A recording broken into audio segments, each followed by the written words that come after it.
Good morning everyone. मैं ज्योति पारिक और आपका हमारे महाविद्यालय श्रीमती मोहरी देवी तापड़िया कन्या महाविद्यालय के इस यूट्यूब चैनल पर आपका स्वागत है। हम अपने बीए सेकेंड ईयर में जो आर्थिक और संसाधन भूगोल है उसमें हम आज एक नया टॉपिक शुरू करने जा रहे हैं और जिसका नाम है लोहा इस्पात उद्योग। ठीक है, आयरन स्टील इंडस्ट्री के बारे में हम आज पढ़ने जा रहे हैं। तो देखिए, हम कह सकते हैं कि वर्तमान युग में जो औद्योगिकरण का जो प्रमुख आधार है वो एक है लोहा अयस्क, क्योंकि लोहे के द्वारा ही अनेक प्रकार की बड़ी बड़ी जो मशीनें उनका निर्माण किया जाता है, बड़े बड़े जलयानों का, ठीक है, कृषि के सामानों का, और भी बड़ी बड़ी औजार होते हैं, उद्योगों के जो औजार होते हैं उनका, ठीक है। उसके अलावा भी हम रेल की पटरियां हैं, ठीक है, और इसके अलावा जो घरेलू सामान है उसका भी अधिकतर निर्माण लोहे के द्वारा ही किया जाता है। इस प्रकार से हम कह सकते हैं कि वर्तमान में जो महत्वपूर्ण सबसे ज़्यादा काम में आने वाली जो धातु है वो कौन सा है? केवल लोहा अयस्क। तो ठीक है, इस प्रकार से हम कह सकते हैं कि वर्तमान युग की अर्थव्यवस्था का या फिर औद्योगिक व्यवस्था का प्रमुख मुख्य जो आधार है वो लोहा अयस्क ही है।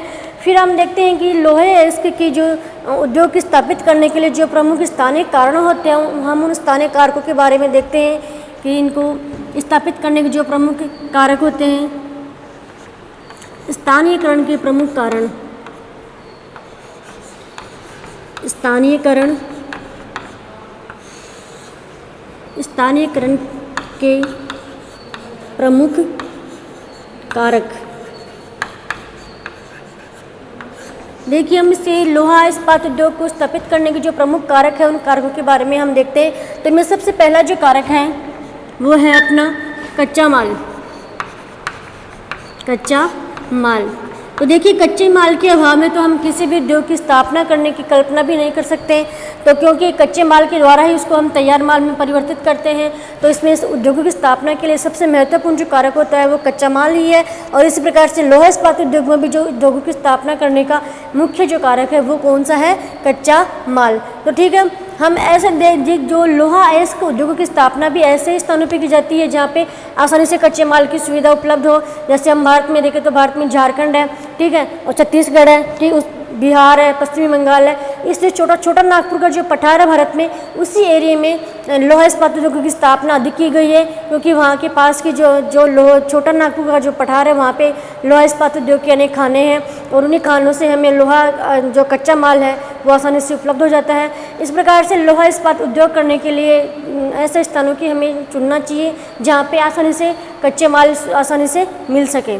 ठीक है, अगला जो इसके स्थानीय कारक का जो कारक है वो अगला जो कारक है वो है समतल और सस्ती भूमि। समतल एवं सस्ती भूमि। अब देखिए, जो लोहा इस्पात जो उद्योगों की स्थापना होती है वो एक बहुत बड़े क्षेत्रफल पे होती है, उसके लिए बहुत बड़े एरिया की हमें आवश्यकता होती है उसको स्थापित करने के लिए। तो हमें उसमें भूमि की भी आवश्यकता होती है। उसका भूमि कैसी होनी चाहिए? समतल भूमि होनी चाहिए, उबड़ खाबड़ पथरीली भूमि नहीं होनी चाहिए। तो ठीक है, और इसके अलावा हम इस भूमि की जो कीमत है वो भी सस्ती होनी चाहिए, क्योंकि स्थापित करने के लिए लोहा इस्पात उद्योग को स्थापित करने के लिए बहुत बड़ी मात्रा में हमें भूमि की आवश्यकता होती है। इसलिए अगर महंगी भूमि होगी तो वहाँ पे अधिकतर जो इन्वेस्ट है वो तो भूमि पर ही हो जाएगा, बाकी जो बड़ मशीनों के लिए कोई भी और अन्य जो कार्य करने के लिए पूंजी नहीं बचेगी। इस प्रकार से हमें ये भी देखना चाहिए कि जहाँ पे हम लोहा इस्पात उद्योगों को स्थापित कर रहे हैं वहाँ की भूमि एक तो समतल हो। और समतल क्यों होनी चाहिए? क्योंकि वो जो परिवहन के साधन है वो आसानी से आ जा सके, क्योंकि परिवहन के साधनों की आवश्यकता होती है उसमें, क्योंकि जो कच्चा माल लाने के लिए और तैयार माल ले जाने के लिए परिवहन की आवश्यकता होती है। और ऐसा स्थान जहाँ पे परिवहन के साधन आसानी से आ रहे जा रहे हो, ऐसे स्थान को ही हमें उसके लिए चुनना चाहिए, समतल स्थान को, समतल भूमि को, और साथ ही भूमि सस्ती भी होनी चाहिए। ठीक है, तो ये हो गया उसका अगला कारक। फिर तीसरे नंबर का जो कारक है वो है इसमें पर्याप्त जल की आवश्यकता। पर्याप्त जल की आवश्यकता। देखिए, कोई भी उद्योगों को स्थापित करने के लिए हाँ जल की आवश्यकता होती है, जल की महत्वपूर्ण आवश्यकता होती है, क्योंकि जो जैसे हम लोहा इस्पात उद्योग में हम देखें तो लोहे की जो भट्टियाँ होती हैं उनको ठंडे करने के लिए जल की आवश्यकता होती है। ठीक ठीक है, और उसको साफ़ करने के लिए भी कोई अधिक प्रकार से हमें इस उद्योग में जल की आवश्यकता होती है। तो लोहा इस्पात उद्योग के ऐसे स्थानों पर ही लगाया जाता है जहाँ आसपास में जल की सुविधा हो। जैसे भारत में हम देखें तो नदी घाटियों के पास में ये लोहा इस्पात उद्योग की स्थापना की जाती है। उसके बाद जो बड़ी बड़ी झीलें हैं, उन झीलों के पास भी लोहा इस्पात उद्योग की स्थापना की जा सकती है। जैसे हम देखें तो संयुक्त राज्य अमेरिका में जो महान झीलें हैं, उन महान झीलों के पास में लोहा इस्पात उद्योग की स्थापना की गई है, क्योंकि इसमें अधिक मात्रा में जल की आवश्यकता होती है। तो ये हो गया हमारा अगला स्थानीयकरण का कारण। फिर इसका अगला जो कारण है वो है परिवहन की सुविधा। परिवहन की सुविधा, देखिए किसी भी उद्योग को स्थापित करने के लिए परिवहन की सबसे ज़्यादा सुविधा होनी चाहिए, क्योंकि जो जैसे हम लोहा इस्पात उद्योग स्थापित कर रहे हैं, तो लोहा इस्पात उद्योग स्थापित करने के लिए हमें कच्चे माल की आवश्यकता होती है, और वो कच्चा माल है जो खानों से फैक्ट्रियों तक पहुंचाने के लिए हमें परिवहन की आवश्यकता होती है, और फिर तैयार माल को हमें निर्यात करने के लिए भी परिवहन की आवश्यकता होती है। तो हमें लोहा इस्पात उद्योगों को ऐसे स्थानों पर स्थापित करना चाहिए जहाँ पे आसानी से परिवहन की सुविधा उपलब्ध हो सके, ठीक है। तो ये हमारा हो गया अगला कारक है। उसके बाद है पूंजी। पूंजी, तो देखिए हमें पूंजी के बारे में तो हम सबको पता है, क्योंकि किसी भी उद्योग की स्थापना करने के लिए सबसे पहला जो कारक है, सबसे जो महत्वपूर्ण कारक है वो पूंजी ही है, क्योंकि पूंजी के अभाव में तो हम किसी भी उद्योग की स्थापना नहीं कर सकते, क्योंकि उसमें बहुत बड़ी मात्रा में पैसा खर्च होता है। भूमि खरीदने के लिए सबसे पहले तो उसे समतल जो भूमि है, उस भूमि को खरीदने के लिए आवश्यकता होती है। उसके बाद उसमें बिल्डिंग बनाने के लिए, ठीक है, बड़े उद्योग स्थापित करने के लिए, उसके बाद जो मशीनें होती हैं उन मशीनों के खरीदने के लिए, उसके बाद उसमें जो मजदूर काम करने, उन मजदूरों को उनमें पैसा इन्वेस्ट करने के लिए, इस प्रकार से सभी अलग अलग प्रकार से पूंजी की उसमें आवश्यकता होती है। तो पूंजी भी हमारा एक महत्वपूर्ण कारक है, ठीक है। अगला इसमें जो कारक है वो है बाजार। तो देखिए लोहा इस्पात उद्योग को स्थापित करने के लिए बाजार भी एक महत्वपूर्ण कारक है, क्योंकि अगर बाजार की सुविधा ही नहीं होगी तो जो तैयार माल किया जा रहा है उस तैयार माल को खपत कहाँ किया जाएगा, ठीक है। तो तैयार माल को खपत करने के लिए बाजार की सुविधा भी आसपास में होनी चाहिए, ठीक है। इस प्रकार से ये हमारे लोहा इस्पात उद्योग को स्थापित करने के लिए स्थानीयकरण के महत्वपूर्ण कारक थे, जिसमें पहला था हमारा कच्चा माल, दूसरा था समतल भूमि और सस्ती भूमि, अगला था पर्याप्त जल की इसमें आवश्यकता होनी चाहिए, परिवहन की सुविधा भी इसमें होनी चाहिए, और पूंजी की भी इसमें बहुत अधिक मात्रा में आवश्यकता होती है, और इस बाजार की सुविधा भी यहाँ पर होनी चाहिए। इस प्रकार से हमने लोहा इस्पात उद्योग को स्थापित करने के लिए जो स्थानीयकरण के जो कारक थे वो हमने देख लिए हैं। अब हम आगे चलते हैं और विश्व में जो लोहा इस्पात उद्योग किन किन क्षेत्रों में किया गया है, तो हम इसका विश्व में इसका वितरण देखते हैं।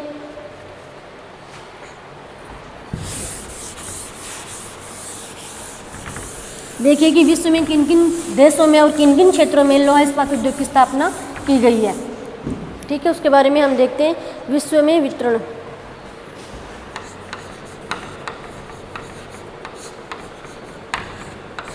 विश्व में वितरण, तो देखिए हम लोहा इस्पात उद्योग के बारे में हम बात करें तो विश्व के प्रमुख देश जैसे चीन, जापान, संयुक्त राज्य अमेरिका, रूस, जर्मनी, चीन, जापान, संयुक्त राज्य America,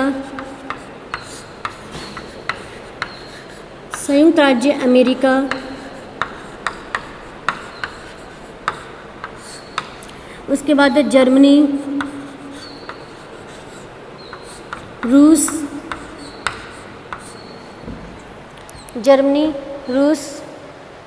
great Britain, Bharat, France,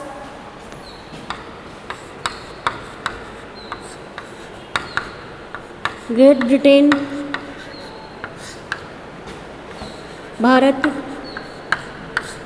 France, इन सभी देशों में लोहा इस्पात उद्योगों की स्थापना की गई है, ठीक है। विश्व के प्रमुख देश कौन कौन से हैं? चीन है, जापान, संयुक्त राज्य अमेरिका, जर्मनी, रूस, ग्रेट ब्रिटेन, भारत और फ्रांस। तो ये लोहा इस्पात उद्योगों की स्थापित करने वाले जो मुख्य देश हैं। फिर आगे हम देखते हैं कि ये जो देश है उनके जो प्रमुख क्षेत्र हैं, इन देशों के प्रमुख क्षेत्रों के बारे में हम चर्चा करते हैं। देखिए सबसे पहले हम देखते हैं चीन। देखिए चीन में लोहा इस्पात उद्योग में प्रथम स्थान है। चीन का विश्व में लोहा इस्पात उद्योग में प्रथम स्थान है। यहाँ पे सबसे अधिक मात्रा में लोहा इस्पात उद्योगों की स्थापना की गई है। हम इसके प्रमुख क्षेत्र देखें तो पहला इसका क्षेत्र है मंचूरिया क्षेत्र। इसका जो पहला क्षेत्र है वो है मंचूरिया। अब देखिए मंचूरिया में हम कौन कौन से क्षेत्रों को देखते हैं। यहाँ का अंशास प्रमुख इस्पात केंद्र है। अंशास यहाँ का प्रमुख लोहा इस्पात केंद्र है। ठीक है, कहाँ का? चीन का। उसके बाद अन्य देश क्षेत्र देखें तो उसमें है फुसुन, पेसहू,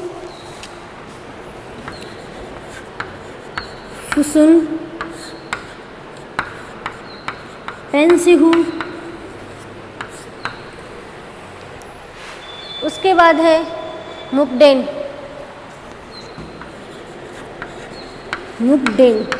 ये चीन के तीन अन्य जो लोहा इस्पात केंद्र है। इसमें सबसे प्रमुख जो चीन में लोहा इस्पात केंद्र है पहला है मंचूरिया, और मंचूरिया का अंशास प्रमुख लोहा इस्पात केंद्र है। इसके अलावा 3 अन्य यहाँ पे लोहा इस्पात केंद्र हैं, फुसुन है, पेंसिहू और मुकडेन। ये 3 यहाँ के अन्य प्रमुख लोहा इस्पात केंद्र हैं।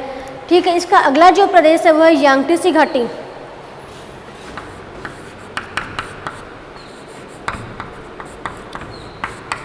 यांगत्से घाटी इसका अगला केंद्र है चीन का। इसके हम प्रमुख क्षेत्रों को देखें तो यहाँ पे वुहान, मशान,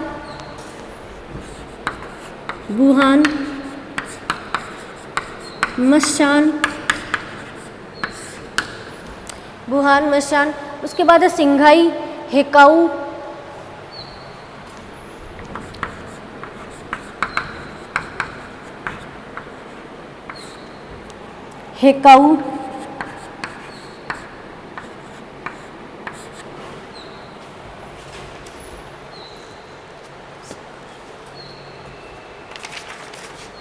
संघाई।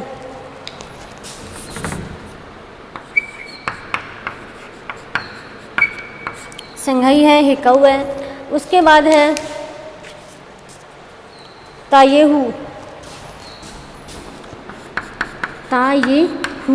ये जो यांगत्से घाटी है उसके प्रमुख केंद्र हैं। कौन कौन से हैं? वुहान, मशान, शंघाई, हेकाऊ और तायेहू। ये इसका चीन का जो अगला प्रदेश है यांगत्से घाटी, उसके केंद्र हैं। अगला इसका जो केंद्र है वो है शांसी क्षेत्र।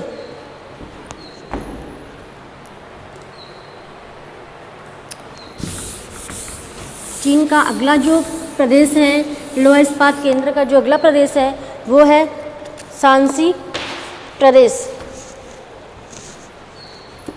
शांसी क्षेत्र।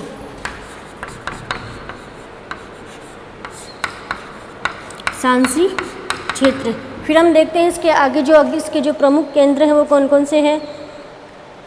इसका प्रमुख केंद्र है पाओ टाओ इसका प्रमुख लोहा अयस्क केंद्र है। ठीक है, प्रमुख इस्पात केंद्र है कौन सा है? पाओ टाओ शांसी क्षेत्र का। उसके बाद इसके अन्य जो केंद्र है वो है टिनसिन, टानशान,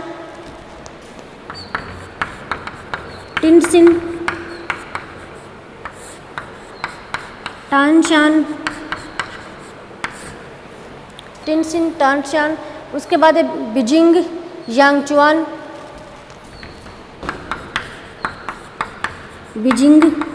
और यांगचुआंग।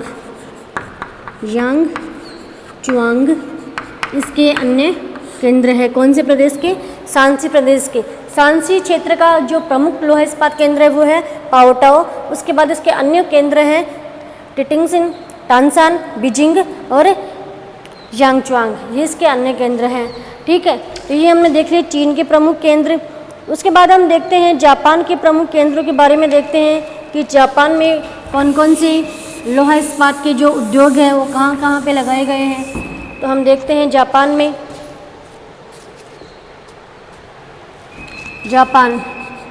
तो देखिए जापान में लोहा इस्पात जो उद्योगों की स्थापना की गई है वो विश्व में दूसरे नंबर पर है। ठीक है, विश्व में लोहा इस्पात उद्योगों की स्थापना में जापान का दूसरा स्थान है। इसके प्रमुख क्षेत्रों को हम देखते हैं। इसका पहला क्षेत्र है यावाता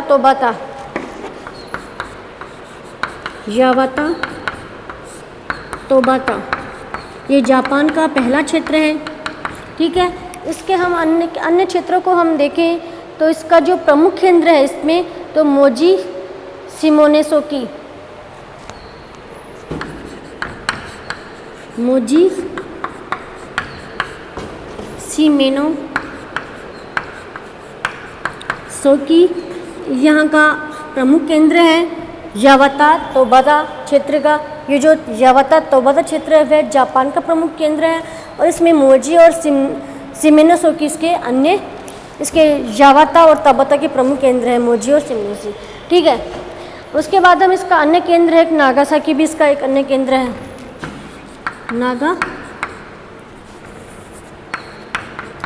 नागासाकी इसका एक अन्य केंद्र है। ठीक है, उसके बाद इसका अगला जो प्रदेश है वो है कोबे ओसाका, कोबे ओसाका,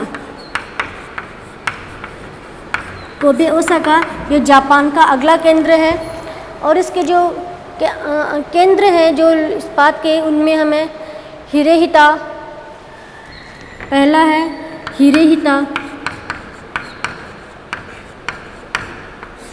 हिरेहिता, उसके बाद है अमागासाकी,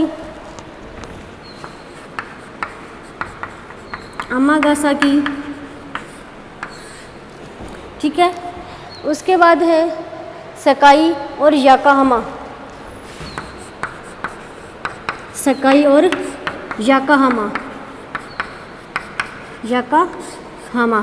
ये इसका जापान का जो अगला प्रदेश है कोबे ओसाका, उसके मुख्य जो प्रदेश है वो है हिरेहिता, अमागासाकी, सकाई और याकाहामा। ठीक है, ये यहाँ के लोहा इस्पात उद्योग के प्रमुख केंद्र हैं। जापान का अगला जो केंद्र वो है टोक्यो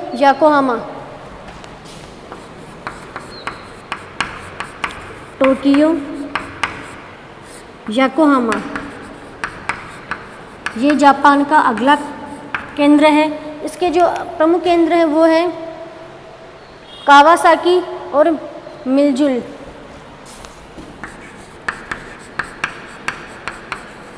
कावासाकी इसका लोहा इस्पात केंद्र है। इसके अलावा इसका एक और है मिलजुए,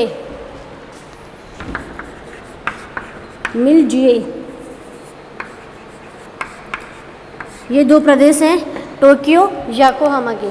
ठीक है, इस प्रकार से ये 3 प्रमुख केंद्र हैं जापान के, जिसमें पहला है यावाता तोबाता, उसके बाद दूसरा है कोबे ओसाका और तीसरा है टोक्यो याकोहामा। ये जापान के प्रमुख 3 लोहा इस्पात उद्योग के प्रमुख केंद्र हैं। ठीक है, तो आज हमने चीन और जापान के जो प्रमुख लोहा इस्पात केंद्र हैं उनके बारे में हमने पढ़ा है और अगले वीडियो में हम इसके अगला जो देश है उसके अन्य जो केंद्र हैं उनके बारे में हम पढ़ेंगे। तब तक के लिए थैंक यू।